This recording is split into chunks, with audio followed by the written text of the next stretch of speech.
Misy feo mianjoreko,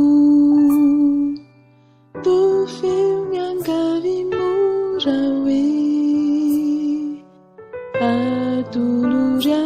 izay entanao, zakaiko koa ny asa saranao.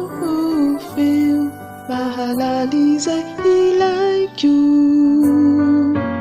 mahity izay adintsaiko, feo tehizary izay ao ampo,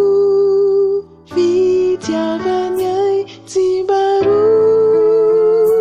tompo ao miantsona oreko, fonizao mbola tsy nino, tinataoko tao ambabeko, zay mihatra mila hamolaka, saingizao miditra ao ampoko,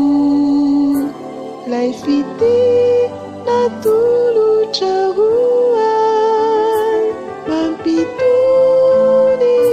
sen tontoloko,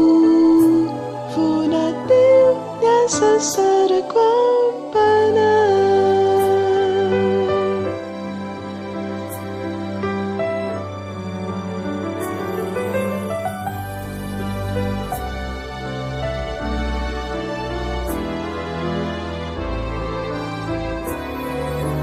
Moveny entanao rehetra, sy izay mandrirantsainanao, efa natolotra ny Jesoa, izy maniry ho namanao, ny vesatry ny ferinaina,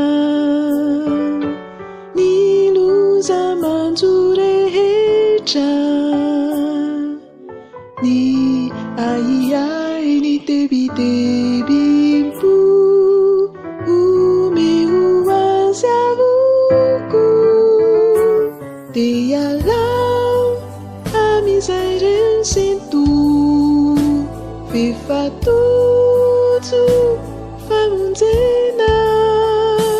matoky ny fiainanao eto, manontolo ho eo an-tanany, mandondona ao ampolay feony, le fity tsy mba voafetra, hasambarana no homeny,